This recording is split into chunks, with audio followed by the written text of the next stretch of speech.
Kumusta mga ka-anime? Chapter 105 and Chapter 106. Natapos na nga din ang naging labanan sa pagitan ni Junwoo at ng Ant King. Pagkatapos nga ay ikinansel na nga ni Junwoo ang shadow ni Byung-gu. Dahil nga sa pagkakataong ito ay nagawa na nga niyang mapagaling si Hunter Cha. Nag-aantay na nga din sa labas ang iba upang mailikas sila sa lugar na iyon. Pero ayon nga kay Junwoo ay magpapaiwan siya dahil may mga kailangan pa siyang gawin. Ipinaliwanag nga ni Junwoo na kailangan niyang linisin ang dadaanan nila pagkatapos ay ubusin pa ang natitirang mga langgam. Pinalabas nga ni Junwoo ang kanyang shadow ni si Kaisel upang gamitin ito sa paglipad. At sa bilis nga nito mga ka-anime ay nagtalsikan kaagad ang mga langgam na nasa harap nito. Isa-isang inatake ni Junwoo ang mga langgam at kahit nga ang mga itlog na hindi pa nga napipisa ay nadadagdag sa kanyang inventory. Dahil dito mga ka-anime ay kinakailangan niya nga magbawas sa kanyang inventory. Napansin nga ni Junwoo na tila may nakalimutan na siya na isang item na hindi niya na nga ito nagagamit. Pero sa pagkakataong ito ay gagamitin niya na nga ito. Isang wasiwas niya nga lang dito ay naubos nga ang mga natitira pang langgam na malapit sa kanya. At sa pagkakataong ito ay nasa level 100 na nga si Junwoo mga ka-anime. At ito na din ang oras para gawin niya ng shadow ang Ant King. Kahit nga wala ng buhay ang Ant King ay nararamdaman pa rin ni Junwoo ang aura nito. At dahil nga na nasa level 100 na si Junwoo ay kayang-kaya niya na nga itong ma-instruct. Inactivate na nga agad ni Junwoo ang kanyang kakayahan. Pero ang paligid ay tila nagdilim at nakaramdam siya ng kakaiba na kahit si Junwoo mismo ay walang makita sa dilim na ito. Dahil dito mga ka-anime, ang akala nga ni Junwoo ay nag-build ang kanyang extraction sa Ant King. Nang bigla na nga lang magpakita ang Ant King sa likod niya. At dahil nga dito ay naisip ni Junwoo na hindi naman pala ito nabigo. Nagpakita na nga ang level ng Ant King at may rango ito na isang general. Ayon nga kay Junwoo, kakaiba ito. Ngayon ko lang nakita ang rank na ito. Kadalasan kasi Elite Knight o Elite Knight. Baka ito ang susunod sa mga rango na yon. Ibig bang sabihin na ito ay mas malakas ang isang to kaysa sa iba? Pero kung iisipin, ang kakayaan niya noong nabubuhay pa siya ay masasabing tama nga lang ito. At ngayon, oras na para sa Reyna naman. Pero nang sisimulan niya na nga ito ay bigla na lang nagsalita ang Ant King at humihingi kay Junwoo ng pangalan niya. Nagtaka si Junwoo kung papaano niya na nagagawa na makausap siya. Pero ayon niya sa Ant King na normal na lamang ito. Ano? Kaya niya ito? Ibig bang sabihin nito dahil nakakapagsalita siya bago siya maging isang shadow ay magagawa niya din ito ngayon? Pero si Iron ay isa rin tao bago siya maging isang shadow. Ganon din si Byung-gu at si Tas. Ang pagkakaiba lamang nila ay ang kanilang rango.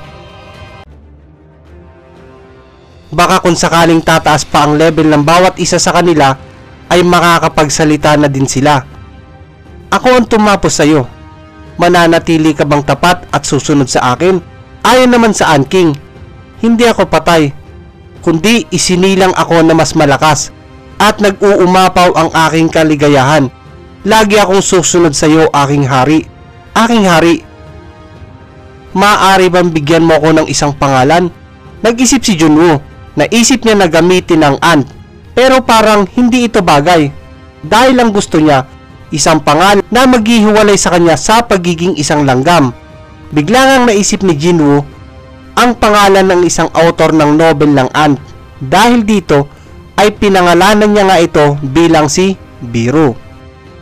Salamat Master, ayon naman kay Biro.